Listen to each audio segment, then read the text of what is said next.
The Book of the American Pit Bull Terrier. Richard F. Stratton. Chapter 8. Breathing life into the legend. I cannot tell how the truth may be, I say the tale as 'twas said to me. Scott. They've been gratified by the comment on my first book by many experienced bulldog people. More than one has said that they make the book required reading for would-be puppy buyers if they have not had a bulldog before. So often I have been told that the book is the next best thing to owning an American Pit Bull Terrier. If there was a specific chapter that was singled out for praise, it was the one titled Short and Tall Tales of the Pit Bull. I think these stories provided individual snapshots of various aspects of the nature of the breed. It was probably this chapter more than any of the others that made the book the next best thing to owning a bulldog. Scores of people have requested that I include a similar chapter in my new book. Okay, folks, this is it. Getting on the stick. As most people that have owned bulldogs know, the breed is generally one that is very toy-oriented. This stems quite naturally from its natural playfulness and enthusiasm. Even chain dogs and kennel dogs find items to utilize for play, such as logs, bones, or rocks. Part of this behavior, of course, stems from the breed's urge for fighting contact, hence, they fight their doghouses, logs, rocks and whatever. It is not unusual to see a bulldog hanging 6 feet in the air from a 4x4 overhang in his kennel. Basically, however, whatever they do is all in the spirit of play, and every pit bulldog I've ever owned was a natural retriever of whatever you wanted to throw. In this story, Pat, a tan-spotted white dog, was a stick dog. His owners had played tug-of-war with him, utilizing a stick, since the time he was a puppy. He became so taken with sticks that he was constantly on the lookout for one. If you picked up a stick, Pat's eyes lit up in excitement and locked in on that stick. Quick as a cat and strong as a mountain lion, the dog would have hold of the stick and commence his game of trying to take it away.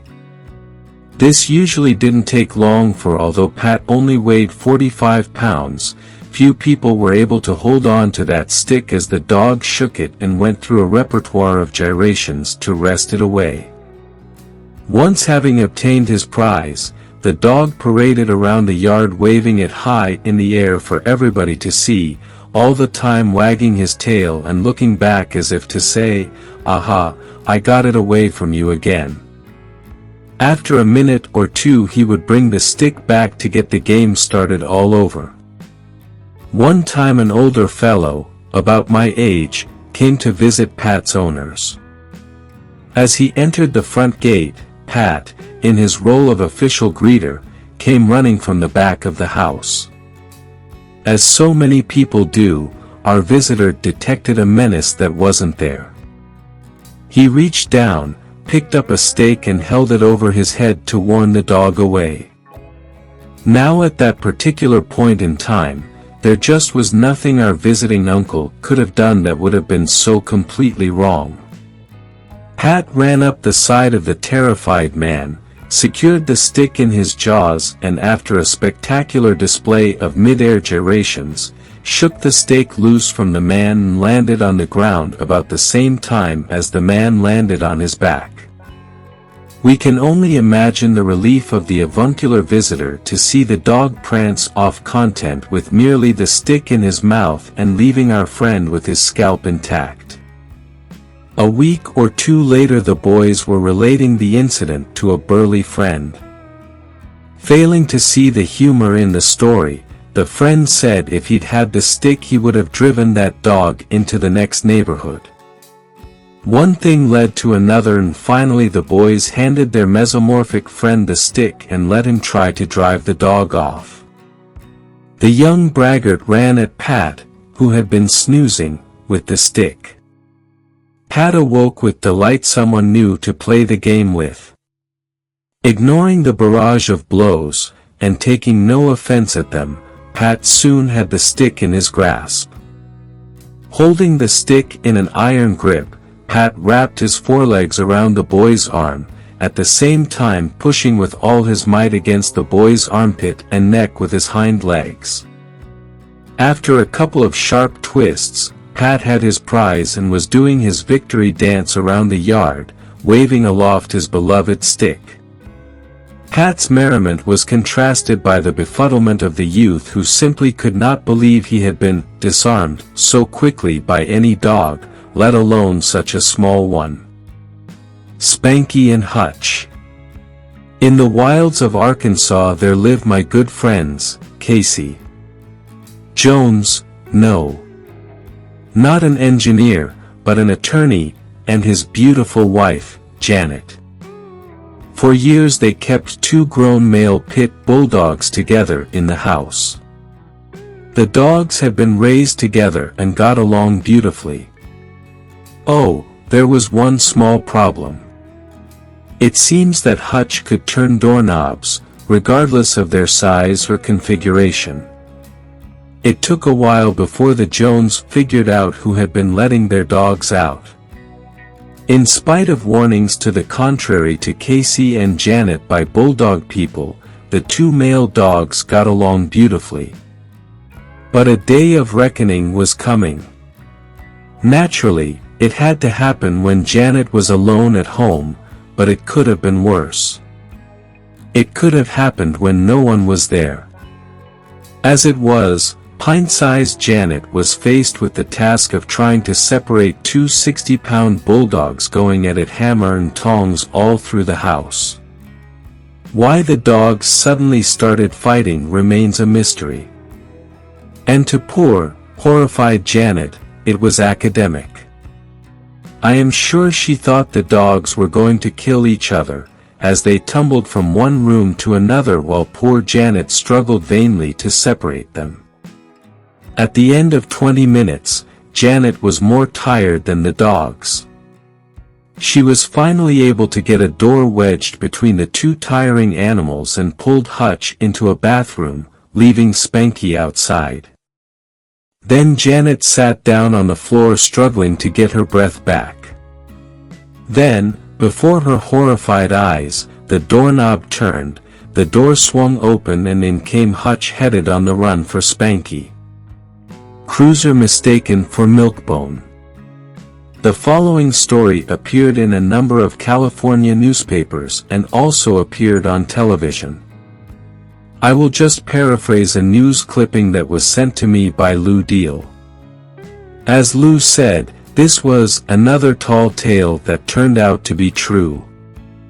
According to the report, 2 pit bulldogs were in custody in the Santa Clara County Animal Shelter, charged with chewing the tires off a Sunnyvale police car while an embarrassed policeman was trapped in the car. The patrolman didn't want to talk about the encounter with the 35-pound dog's lady, 3 years old, and her son Isaac, 2. An animal control officer had to stop laughing to discuss the scene he was called to Sunday morning. There was this patrol car in the middle of the intersection with its red lights on, and it had 1 flat tire in front, with a hubcap lying in the road, and 2 pit bulldogs chewing on the back tires, and I saw all the tires go flat. The officer couldn't get out of the car. When he got out of the truck, the animal control officer said the dogs ran toward him. However, they ran off into their yard when he hollered at them. The owner of the house said he had no idea the dogs were loose. "They're friendly dogs," he said. "They just don't like uniforms." According to the police report, the police officer had been cruising in Sunnyvale when he saw the unleashed dogs. He got out of his car to investigate and was chased back into his vehicle. The owner was cited for allowing his dogs to run about without a leash. The dogs are being held until their owner pays for the tires. The B factor. One of the attributes of the pit bull that I have touted has been the capacity of the breed to resist disease or to bounce back from injury. Of course, bulldogs do get sick like other dogs, but they seem to have an ability to fight off most ailments, and they can at times appear downright indestructibly. The stories of Mike and Josh help illustrate this bulletproof nature of the breed. Mike is owned by Bill and Gail Ross. During a routine puppy examination, a veterinarian discovered a very serious malformation of the heart. The predictions of doom were so dire that the Ross took Mike to one of the top veterinarian colleges in the country in the hope of attaining the latest treatment. Mike was subjected to an exhaustive series of tests. After a thorough screening of the dog and exploration of all possible avenues of treatment, the veterinarians and research scientists at the university had to give the bad news to Mike's owners. So serious was Mike's heart condition that, at best, he would only live to see his 3rd birthday, and that would be it. But, at least, they had some good news too. When Mike did go, it would be instantaneous and painless. Everything considered, the Ross took the news in stride. They decided to give Mike a short happy life, hence, they would not limit his activity. He was allowed to run and even work the spring pole. When Mike was in his kennel run, he spent a good deal of his time leaping like a flying squirrel in order to see over the sides and look at the other dogs. Mike was so active and his health seemed so good that the Ross began to wonder, could all that exercise have improved his heart? Unfortunately not, for the veterinarian rechecked everything and his heart was just as bad as ever. Apparently, however, there was a B factor at work here that no one was taking into account, not the Ross and not the doctors. What was the B factor? Why, the Bulldog Factor, of course. That ought to be worth at least a couple of extra years. At this point Mike is approaching his 6th birthday and is active as ever, but his heart still checks out terrible. Now, as for Josh, he was a dog that Mory obtained from Joe Curvino. He was in my last book too, as the dog that held the policeman captive for several minutes. When Josh was a young dog, he contracted the dread disease of leptospirosis. It was especially bad in those days, as veterinarians of that time were more limited both in diagnostic tools and therapeutic methods. Most cases of leptospirosis were lost because they were diagnosed too late and the therapy available was limited. The veterinarian informed Mory that Josh's chances were not good and that even if he did make it, he would never be the same dog again. Well, again everybody was neglecting the B factor. Not only did Josh survive, but he returned to full bloom of health. So amazed was the veterinarian that whenever the local veterinary association hosted seminars, Mory was asked to bring Josh down for the visiting practitioners to see a dog that had completely recovered from a full-blown case of leptospirosis. Tough test for coons. The readers may note that I have drawn on Mory for a number of stories about bulldogs. Pit dog men often look down their noses at anyone who has never matched dogs. To be fair to the pit dog men, there is a certain justification in their attitude, for, so often, people that have never matched a dog are abysmally ignorant about certain aspects of the breed. Sometimes, however, some pit dog men are surprisingly ignorant, too, about certain aspects of the breed. In any case Mory, who has owned bulldogs all his life but only one at a time, is one of those rare individuals who is quite well versed on all aspects of the American Pit Bull Terrier. One reason Mory has better than average knowledge about the breed is that he has a curious and analytical mind. He never misses a chance to learn something new about dogs, whether it be from a veterinarian or a hound dog man. It seems that a particular hound man had told Mory that a coon on a one-to-one basis could whip any dog.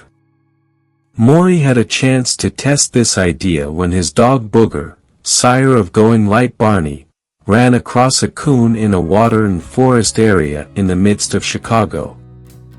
The coon didn't even try to run.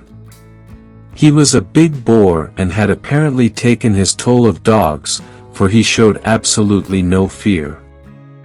That was his mistake, for Booger charged right in and promptly killed the coon. Poor Mory didn't have his breaking stick, so he had to let Booger carry the coon home, and all the way he chewed on the coon and cracked bone after bone. By the time they reached home, the raccoon resembled a bear rug. Hardened pit dog man that he was, Mory kept Booger on a leash from that point on when they were in the raccoon area.